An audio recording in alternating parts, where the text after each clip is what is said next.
Hey, welcome back. And if you're new here, welcome. We are so glad you found us. I'm Mark, and this is Adventures by K&M, where Kim and I help families, couples, and anyone who loves a good adventure plan vacations that are actually worth taking.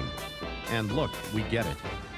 Planning a Disney trip or a theme park vacation sounds fun until you're 3 hours deep into Reddit threads, trying to figure out fast pass strategies, rope drop timing, and which hotel is actually worth the price. It can get overwhelming fast. That's exactly why we're here. We've done the homework so you don't have to, and we're going to break it all down in a way that's simple, practical, and actually fun. Whether you're planning your very first trip to Walt Disney World, thinking about Disneyland, Universal, or even an international park adventure, this channel is your go-to resource for making it happen without the stress. So go ahead and hit that subscribe button because we've got a lot of great content coming your way. Tips, guides, honest reviews, and maybe a little bit of magic along the way. Let's get into it. Welcome to the debate. Imagine looking at your credit card statement, right, and seeing an $8,000 charge. Ouch. Yeah, that's rough. It is. But that is the actual reality for a typical family of four in 2026 before they even step foot inside Walt Disney World. Just the baseline. Exactly, just the baseline. You're paying for the flights, the hotel, and peak single-day tickets that now routinely hit $209 per person. It is a staggering initial investment. Which is wild. Right. And when you are in the hole for $8,000 just to exist on the property, the question becomes, how do you protect that investment? Disney's answer to this is a suite of premium add-ons. Premium upcharges, really. Well, sure, you pay extra for Lightning Lane to skip the standby queues, and you prepay for packages like the Kids Eat Free dining plan. I look at the sheer complexity of the modern park experience and see these add-ons as absolutely essential insurance policies. I argue they provide budget predictability and, crucially, they shield your time. I mean, you look at an $8,000 baseline and see a reason to spend even more money. I do. See, I look at it and see a manufactured ecosystem designed to extract a premium for basic functionality. I argue that these add-ons are brilliant pieces of behavioral economics, sure, but fundamentally, they are illusory value traps. Value traps? Totally. They prey on the anxiety of the once-in-a-lifetime visitor. If you understand the mechanics of the parks, like if you apply free strategic planning, you can achieve a vastly superior vacation without artificially inflating your costs. Okay, well, let's break down the mechanics of that baseline cost first, because time is the ultimate hidden currency here. When your park ticket is $209 for a single day, every hour you spend in the park is worth roughly $15 to $20 per person. Sure, the hourly breakdown makes sense. Right. So if you rely strictly on the standby lines during peak spring break or summer weeks, you are looking at 90 to 120-minute waits for major headliners. Which is brutal. It's unbearable. A family might experience 6, maybe 8 rides in a 12-hour day at that pace. But the math of Lightning Lane Multipass changes that entirely. By spending $15 to $35 or, up to $45 on peak days, you effectively double your ride count. Wait, double? Yes, double. You jump from 6 rides to 12 or 15 rides a day. Okay, the math of doubling your ride count sounds fantastic in a vacuum. But look at the actual financial toll of what you're proposing. It's an insurance policy. An expensive one. $45 per person for a family of 4 over a 4-day trip. That is an additional $720. Which, compared to the $8,000... But hold on. That doesn't even cover everything. Disney split the system into tiers. Your $45 standard pass gets you on Haunted Mansion, sure. But if you want to ride the Tron coaster or Cosmic Rewind? Well, those are individual passes. Exactly. You are paying for an individual Lightning Lane at $20 to $25 a pop. You are suddenly looking at over $1,000 just to bypass queues. Think of it like a dynamic toll lane on a heavily congested highway. Okay, I'm listening. Yes, the toll is an extra expense on top of your car and your gas. But if you are driving your family to a critical destination, in this case the culmination of years of vacation savings, sitting in bumper-to-bunker traffic for 2 hours isn't just an inconvenience. It actively destroys the value of the trip. But you don't have to sit in the traffic. If you have a 5-year-old and a 7-year-old standing in the Florida humidity for an hour and a half just to get on Peter Pan's flight, you aren't just losing time.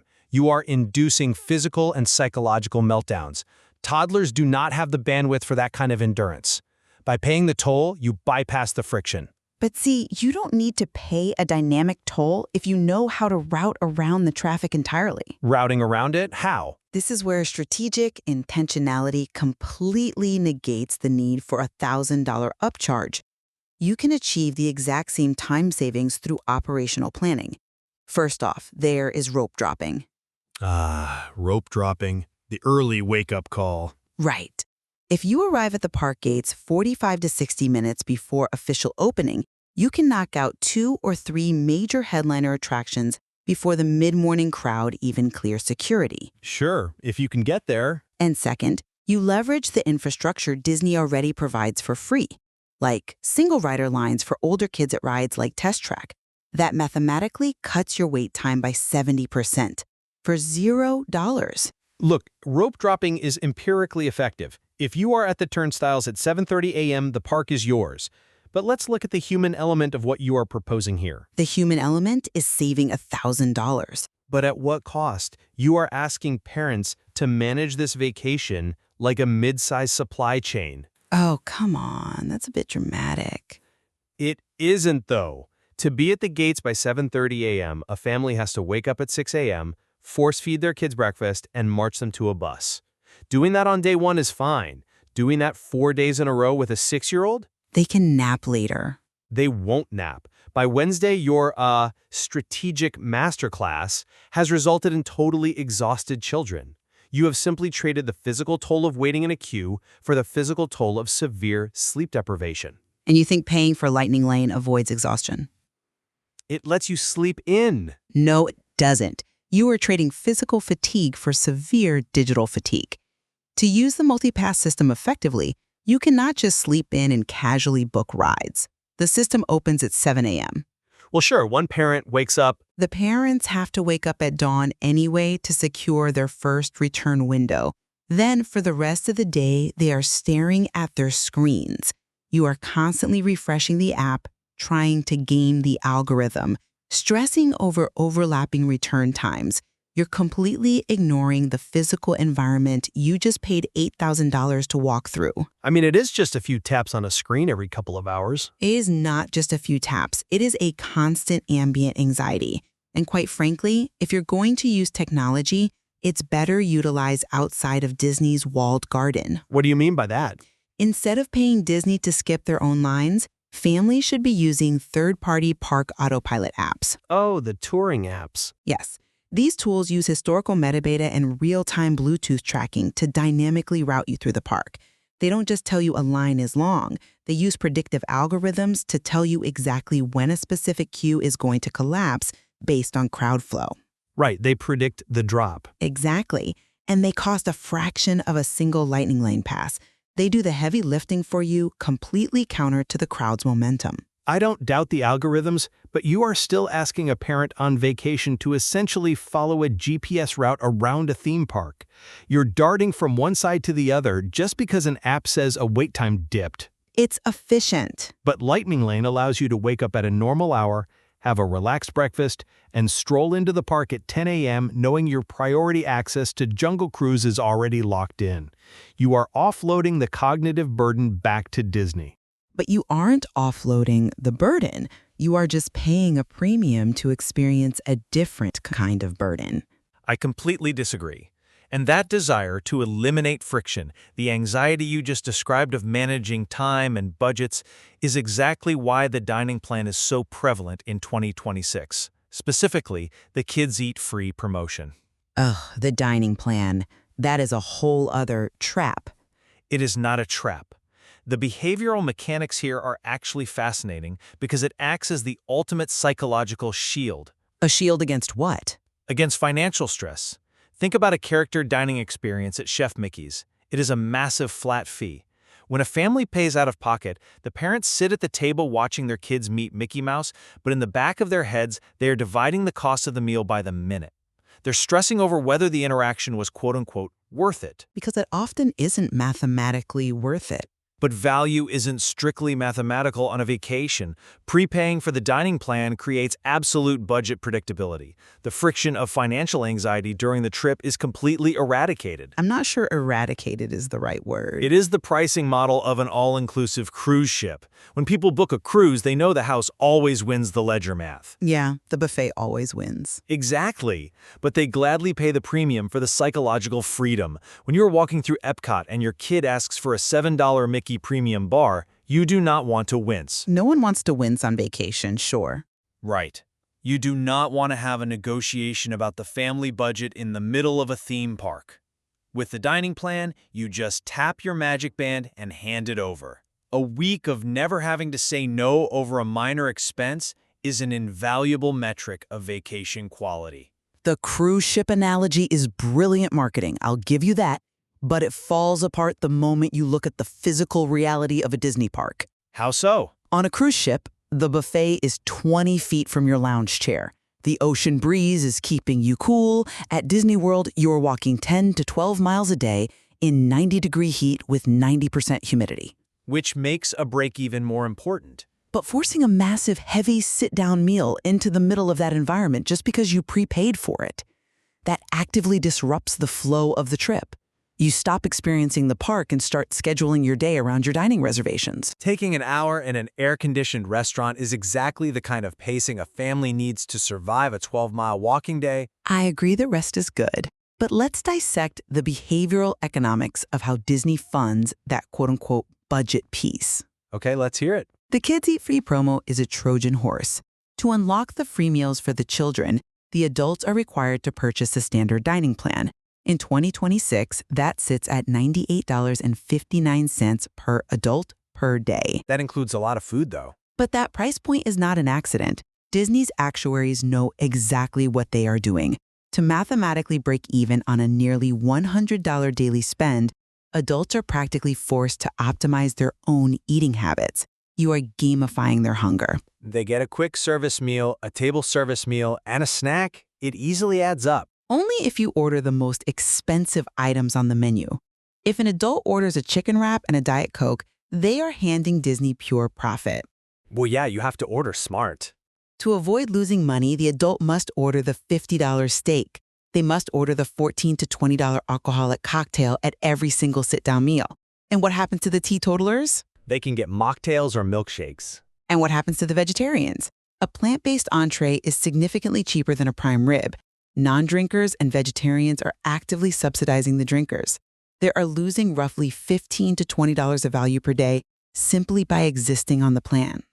I think you're overstating the math stress. It encourages overeating, not out of hunger, but out of a desperate psychological need not to leave money on the table. You are assuming the parents are sitting there running a spreadsheet at the dinner table. A lot of them do. Most parents are just relieved the meal is already paid for. Yes, the margins favor Disney if you don't drink alcohol, but the margin is the cost of convenience. And we have to ask ourselves why that convenience feels so necessary right now. Why does it? Why is there such a frantic rush for ride capacity and dining reservations? It comes down to the changing demographics of the parks. The rise of the Disney adult. Exactly. The parks are no longer just for the nuclear family. And that demographic shift is precisely why the parks feel like a pressure cooker. You have a massive influx of millennials and Gen Z visitors without children who are utilizing the parks for high-thrill experiences, nightlife, and culinary festivals. It's a completely different vibe. Disney knows this, which is why alcohol is now ubiquitous across all the parks, and why the month-long Epcot food and wine festivals have effectively become year-round events. They basically never end now. Right. You also have the local annual pass holder base. These are seasoned veterans who treat the logistics casually. They pop into the park on a Tuesday evening for one ride and a tiki mug, and then drive home. Right, they have infinite time.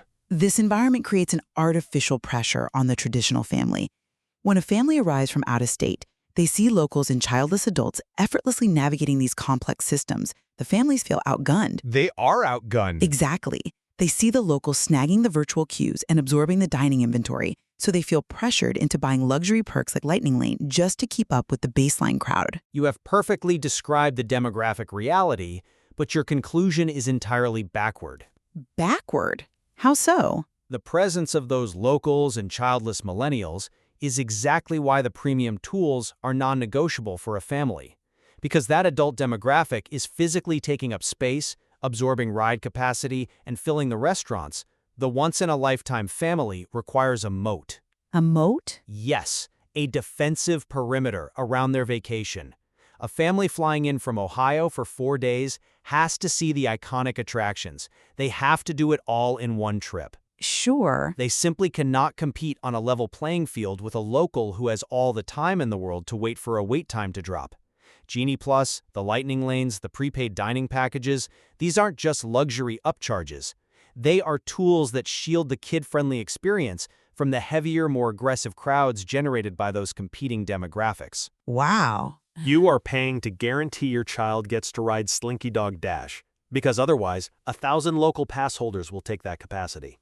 Building a moat with premium upcharges just creates a caste system within the theme park. A caste system? Yes. If the only way a family can protect their experience from the overwhelming presence of thrill seekers is to throw hundreds of extra dollars at the problem, then the baseline $209 ticket has lost its integrity. I wouldn't go that far. But it has. The family isn't buying an enhancement anymore. They are paying a ransom just to get the baseline experience that Disney advertised to them in the commercials. Disney advertises access to the park. The reality of any high-demand entertainment venue in the world, whether it's a concert, a sporting event, or a theme park, is that premium access costs money. But strategy beats spending every time, and it closes that knowledge gap without reinforcing the caste system. If you're willing to do the work. Right, but if a family educates themselves, they don't need the moat.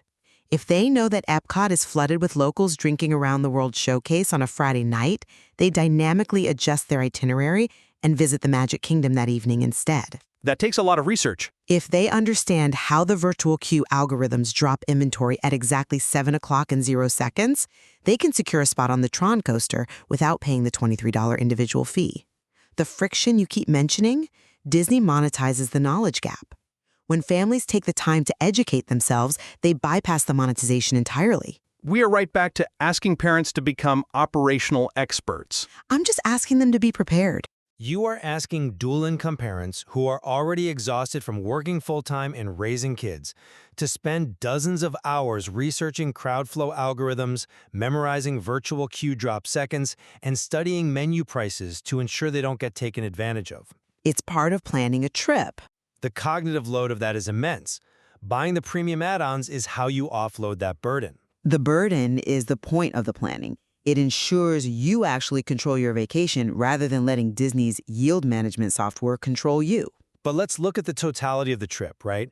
If a family is investing $6,000, $7,000, or $8,000 into this vacation, the sunk cost is massive. Unquestionably. In the context of that massive investment, refusing to spend the extra $500 on lightning lanes out of an ideological stance against upcharges is a false economy. A false economy. Yes. You might save 10% on your overall budget, but by standing in standby lines all day, you diminish the actual value of your trip by 50%. You see half as many attractions. The premium perks act as a necessary insurance policy on their time, their physical stamina, and their sanity. I fundamentally reject the premise that consumers must purchase an insurance policy on a product that is already priced and marketed as a luxury good. It's just the reality of the market.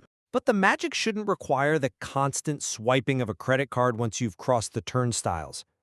Extreme intentionality, realistic pacing, and leveraging data-driven routing are vastly superior to throwing money at manufactured inconveniences. If you can pull it off. If you pace your trip correctly and outsmart the algorithms, you can have a flawless, high-yield vacation without falling into a single value trap. Well, if we look closely at both of our positions, I think the real convergence here is about the severity of the modern park environment. Oh, absolutely. The margin for error in 2026 is virtually non-existent.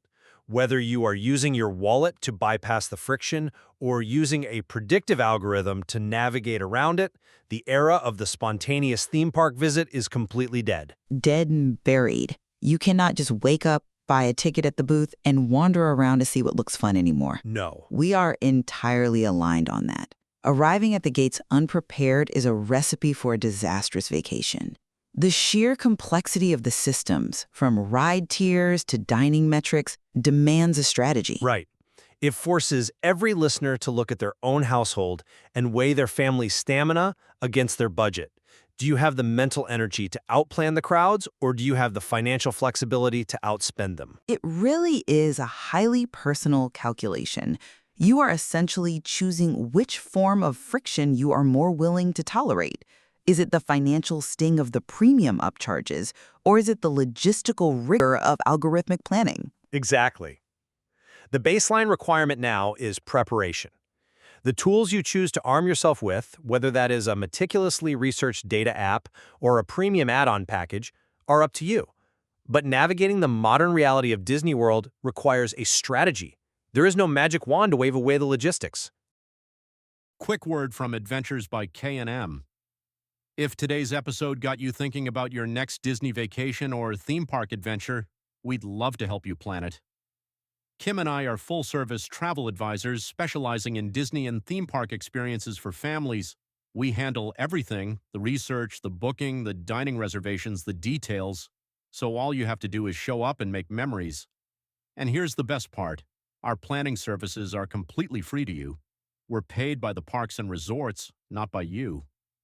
So if you're ready to start dreaming, head to AdventuresByKandM.info or grab the link in the description to book a free discovery call.